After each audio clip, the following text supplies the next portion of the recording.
Oh dear, my mic was muted on the encoder. Okay, so hi everybody, welcome to the stream. I'm gonna mark down what time this happened at, about 7 minutes in. Okay, so tonight we're doing something a little bit different. We're not just gonna dive in, we're actually going to do a little bit of a more deep dive on tools, materials, things that you might use to get started in this hobby, why we use them, and kind of just why it's better to start sometimes with what you need than what's cheap. As somebody that has always gone the cheap route first and then wound up getting things later, I can say for 100% certainty that it's so much more satisfying when you get the right tool the first time. Alright, so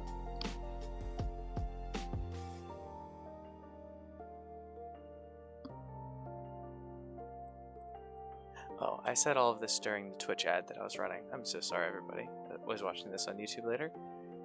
Go ahead and you can skip forward a little bit.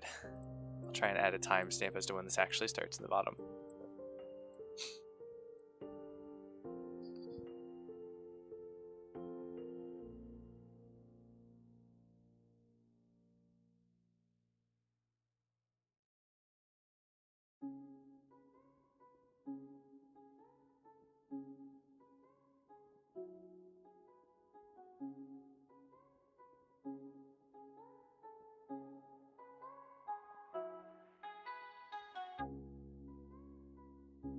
Okay, I think we are now actually 100% good to go. I hope. Sorry about that, everybody. Alright, last time I'll say my intro here. Hello, everybody. Let's make something great today. We are, tonight, going to be doing something a little different. We're just going to dive into, you know, painting and such. We are actually going to be going over a little bit of like tools, materials, things like that you need to get started in this hobby, or at least that I, as somebody that's done this a while, or at least that started relatively recently and really kind of took this to the next level recently, would highly recommend that you start with. So let's go ahead and adjust this over here. Sorry for the super dirty cutting mat. I need to get a new one. Okay, so first things first is you're going to need brushes. So let's go ahead and I'll give you my recommendations on brushes and why. Okay, if you live in the US and you are near to a Hobby Lobby, you know, you might have issues with their political stances. I know I do, but sometimes you just wind up there. It's fine. You can get large packs of classroom brushes. When you start this hobby, you are going to ruin brushes no matter how much you think that you're not going to. Do not buy really nice fancy brushes from companies like Games and Gears. Now, these are really neat, they're really fun. This is their synthetic ones. I have the sable ones somewhere else, but these are really cool because they're really neat and nifty. They're really fancy, but they're also really nice. And as you can see, I bought these too early in my hobby painting career and I kind of ruined them, but that's okay. Don't buy fancy brushes like this. You're going to go and you're going to look up and you're going to find recommendations for brushes, or you're going to look up miniature brushes and you're going to find stuff that's either like that or that's ultra small, things like this. This is the finest touch, and you're going to see something with a super tiny little brush. You barely even see it. Try and stay away from these. Because the way paint works, and I'm going to go fully down into so many things tonight, guys. The way this kind of works is paint's going to go all the way down to your ferrule, and if you think about it, when that paint dries, it's going to kind of ruin your brush, and then you're going to end up with brushes kind of like this. So this, at one point, looked a lot like one of these. Nice sharp point, looks great. Paint got into the ferrule, and yeah, you can wet it down a little bit and kind of see what's going on there. You can see where paint actually dried in there and split it. Now, extreme cases of this can go as far as something like this, where so much stuff has dried in it because I eventually started using it for like texture pastes and glue that it kind of is a garbage brush now, but I use it for things like texture paste and glue now. So brushes, I would highly recommend getting something like this. If you wait until it's on sale at Hobby Lobby, I got 36 brushes that I use almost every single time I paint. They're right over here with like my quick access ones, right here. For like, I think I got them for 50% off. So look at that, what, $9.50? All right, so that's brushes. And then for your smaller detail stuff, I would recommend a set like this. I don't have all the rest of the packaging for it, but this is, if anyone's interested, shoot me a message. I will 100% send you a link to it. These I bought on Amazon. I just looked up miniature hobby brushes, and I found these, and they're great. You get a variety of sizes with a nice full body on them. Nice full body like this, and a nice tip right there. So really easy not to ruin them. They flow really smoothly, and they're absolutely wonderful. And you'll see me use these a lot on my streams and stuff too. In terms of brushes, the only other thing that I will recommend, because I want to try and keep these nice and simple recommendations. I don't want to give like, if you want something nicer, go do this. Because so many people, if you go to YouTube, they've done that. I want to say, this is like, if someone's like, hey, I want to start painting, this is the stuff I'm going to recommend.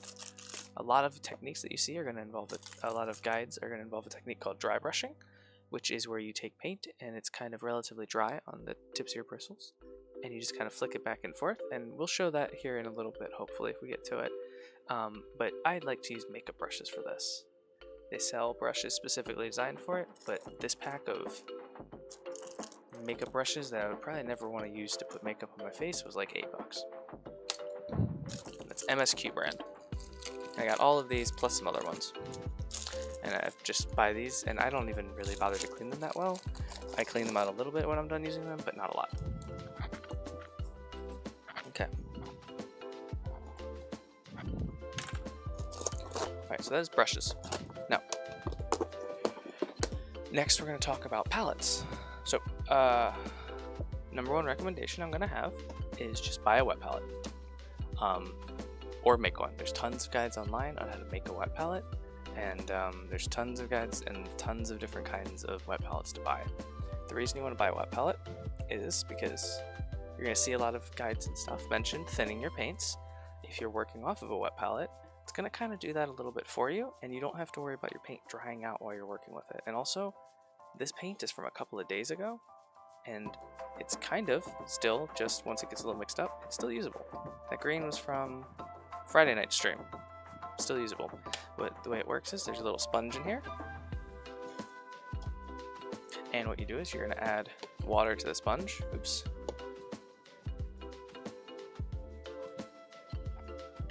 You add some water to the sponge, and then you put this almost parchment-like paper on top, and a little bit of moisture gets up through the sponge, through the paper, and into the paint itself.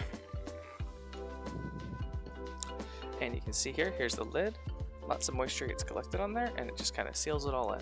Now this is the Red Grass Games. This is a nice expensive one that actually was a gift to me from somebody that I did a commission for that loved all the charity stuff that I did. He gave this to me. But before using this big blue Red Grass Games one, I did use for many years the orange smaller one, which is, I was going to grab it, but it's under my current YouTube project, the video that I'm recording, and I don't want to move all that stuff. There's also a bunch of different brands. Like if you go and you just search wet palette, there is one called I think Master's Touch. I will go check that real quick.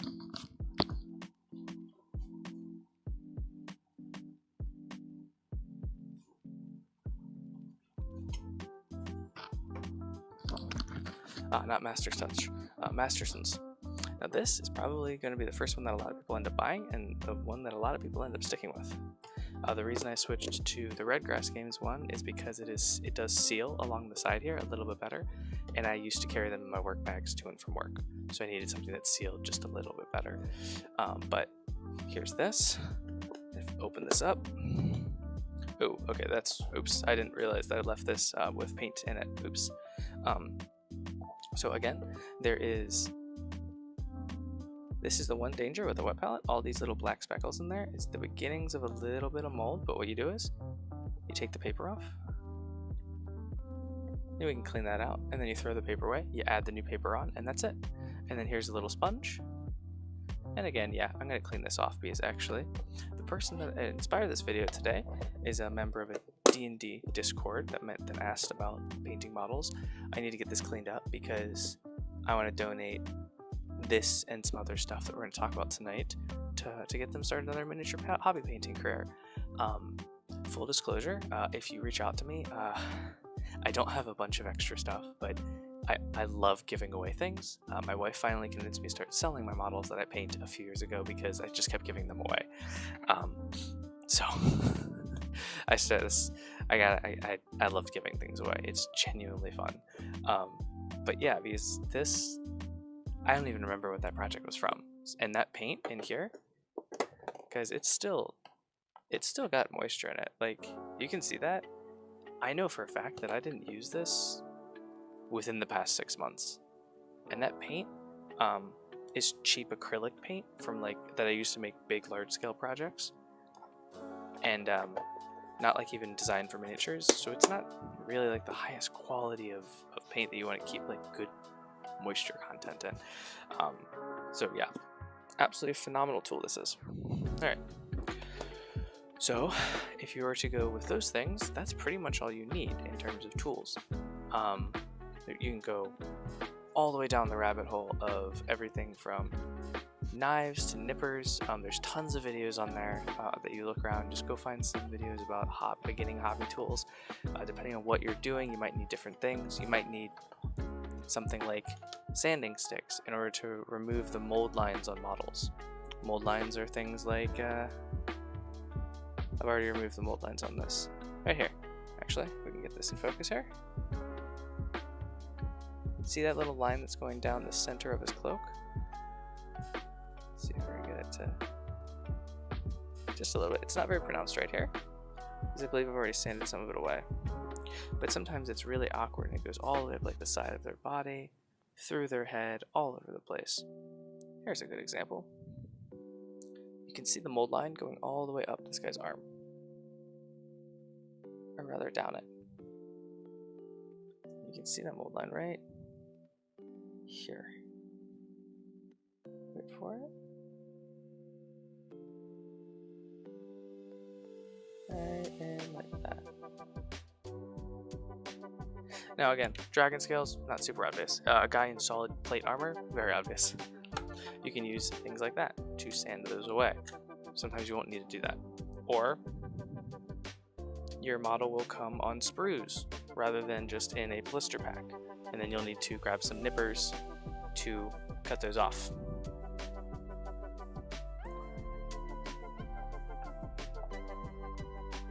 Okay, so covered paints, covered basic tools. I won't go full dive on these until someone asks me to, because we can talk about that for hours and hours. And we talk about it a lot when we're preparing models here on the stream. But let's see what's next.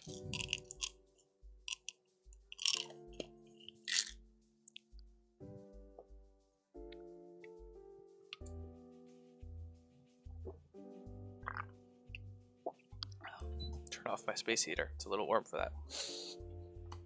Okay, model holders. If you want to buy a model holder, I cannot recommend enough. The Citadel ones, they are really great. You don't need to mess around with blue tacking things to things. If you do not want to buy one of those, you can just grab some poster tack. Buy this stuff for just a couple bucks even at your local pharmacy store, like CVS or Walgreens, and you can blue tack it to pretty much anything. Here I have it blue tacked to a pretty large paint bottle, or you can use corks or literally anything, pill bottles, or you can attach it to a model holder.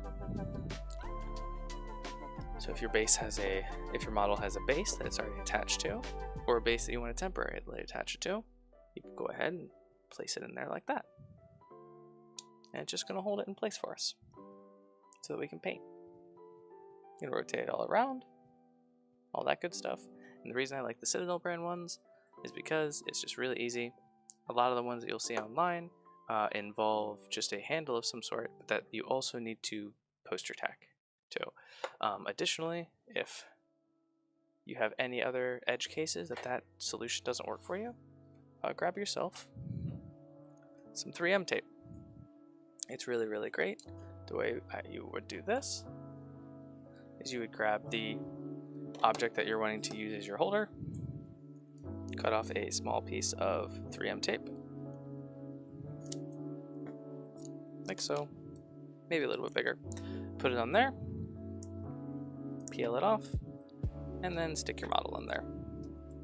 Now I'd probably use a bigger piece or maybe a different object to hold this because this is a little unsecure, but that's pretty much how that would work. Just to secure it in place. Again, whichever works best for you, totally up to you. I think even on the streams I've hot glued things, models to bases temporarily, or I've hot glued bases to objects temporarily, just using a hot glue gun. Alright, 3M tape. Alright, so now we have something to hold our model with. And now we're going to actually talk about painting our model. Now this is very, very brief. Again, there are tons of videos, I will supply them if you ask me, on people that I think have done really good jobs of start to finish, beginning hobby, painting, like follow along guide thingies. I wanted to give a quick rundown to somebody in my community on the Dungeons and Dragons Taking 20 Discord. Alright. Which also, frankly, I thought it was a local hobby channel. I did not realize that it was somebody that could just be anywhere in the United States. I normally don't spend hours of my day on a Thanksgiving day planning out these conversations and thinking about what I'm going to do for just strangers on the internet. I thought it was somebody like at the local game store. So if I came on a little strong there, I do apologize. But I was really excited to get to help somebody. Because so many times people say that they want to start something and you say, hey, shoot me a message and ask me, and I can't tell you the number of times I've sent that message and never gotten an answer. And I'm like, I really love sharing this hobby. Please, please. Ask me any questions that you have. Okay. Next, we are going to talk about painting our model. The first thing you're going to do is you're going to prime the model. If you buy things like WizKids, this model comes pre-primed. You don't need to worry about applying primer. It's got white primer on it, and you can just go for it. If your model does not come pre-primed, I don't think I have, I do.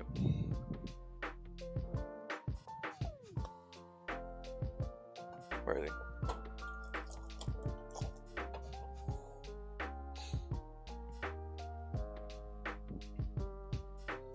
Oh, here's a good example. Here's just a random model. This guy is not primed. Unless a model specifically says that it is primed when you buy it, it has not gotten primer applied to it, and you will want to add something. Primer allows your paint to stick to the model, just like when you're painting walls. If we were to paint on this, yeah, we probably have about 90% success, but the 10% failure would be really frustrating. And yes, there are videos that go over the process of washing this model, with soap and water to get rid of mold release. I've painted thousands of models, guys. I think I've maybe done that a handful of times. So don't stress about doing that on every single thing that you do. Or if you, if you've 3D printed some stuff, like these guys. If you've 3D printed some models, you can prime them. Okay, do I have anything here 3D printed that I want to paint? Do not believe so. Okay. So, and the primer you're going to use, you have a couple options. I would highly recommend a miniature brand primer like Army Painter. Here, Army Painter is a brand we're going to talk about here a little bit more. This is gray, and you apply it to your model. You can undercoat in a color that's helpful, like if you're going to be painting something blue, you can prime it in a blue to get you a really good head start on it. Or you can paint it in black so that if you miss any tiny little spots, you don't need to worry about going back because you're not really going to notice them later. I like to do gray if I'm not really sure what I want to do with the model. I'm not going to cover things like zenithal highlighting, so if you're watching this later and and you've watched a little bit, don't worry about it. There's videos on that. Just at the beginning of your mini painting journey, just primer. So once you prime the model, you're going to paint it. Now we're going to talk about paints. Okay. So I have a couple of paint brands that I've used a lot of, and those are the only ones that we're going to talk about. And they're the only ones I'm going to recommend or not recommend. The first one I'm going to talk about is Vallejo. Vallejo has a couple of different lines of paint. I think I've only used a couple of them. Yeah, so I've only really ever used the Mecha colors, which were designed for use in Gundam. They're very matte, muted a little bit sometimes. They're very thin, which is really great when you're starting off and you don't want to overthin your paints. They do have a little bit of a trouble with coverage sometimes, gotta be honest, unless you're talking about their metallic paints. The Vallejo Mecha metallic paints have absolutely amazing coverage. When we talk about coverage, it means how easy is it to get the paint to go on solidly and smoothly. Game color. So game color is obviously designed to be used for games, things like Dungeons and Dragons models. The way that these paints work is they have very, very bright and saturated colors. So whereas like another paint might be a less saturated purple, this one is going to go on very thick, very smooth the first time. It's going to be very clear that it's this color. You're not going to get any transparency with it. At least not unless you start messing around with the consistency of the paint to a point in which it's extreme. I love them. This is actually what I started painting with, so I have a bunch of these. And I use them whenever I'm like, I just want a thick purple coat, and I don't want to have to paint this spot multiple times to get it. Good example, this dwarf that we were painting the other day. I didn't want to have to paint this glove multiple times to get a good thick purple coat, so I went ahead and used the game color. Alright, so those are the two brands. The next brand we're going to talk about is Army Painter. So, Army Painter. They sell a bunch of different box sets. Army Painter paints are really, really great because I feel like they have a very, very high ceiling as well as a pretty easy beginning point of entry. Oh, the other thing I had, sorry, Model Color by Vallejo. Let's cover the last Vallejo. Model Color was originally designed for use in scale modeling. They're kind of the same as, kind of think of it as the intermediate between these. Whereas these are kind of not really quite as rich and vibrant. These are really rich and vibrant. And this is everything else in between. Not really much else to say. There's tons of colors. So when you're looking at Vallejo paints, they have multiple lines, so don't get confused. But Army Painter paints, absolutely great. You have a lot of control with them. You can apply them really thinly. You can apply them really thickly. You don't need to worry when you're using them. You're going to get pretty consistent results as long as you give them a really, really good shake. I will say when I bought these, I had a lot of issues with the medium inside of the paint, which is, so most paints have a medium and a pigment. And the medium, a lot of it ends up at the top of these jars. So when you think you've shaken it enough, shake it about twice as much as you just did and you'll be fine. Let's see. Any other paint brands I want to talk about? I do not believe so. So let's talk about, I guess, yeah, we can talk about Citadel. So Citadel paints are really, really great. I do not like to use their layer or their base coats, just because it's not expensive and you have this really inconvenient little pot. But for their technical paints, things like their dry paints and their contrast line, absolutely amazing. They make amazing products with this, as well as some of their shaders. So if you're looking for something, this is really pricey. Their stuff is pricey, and it comes in these a little bit inconvenient sometimes pots, but they're really great. You will see some amazing things done with these paints by other painters, as well as, to be very clear, all of these are pretty comparable. If you take enough time and practice, you'll find people that win Golden Demon, which is a really prodigious painting award for Warhammer painting. You'll see people that did it with paints like this. You'll see people that did it with paints like this, or like Scale 75, which is a really, really fancy paint, which I would not recommend to beginners at all. So we're not even really going to talk about it. But that's pretty much it. In terms of the Citadel contrast line, I will talk about those in particular, and we're going to angle our camera up. Right there is the contrast line of paints that I use. All of these here, go ahead and grab my drink here. So all of these paints here, I like to use as washes.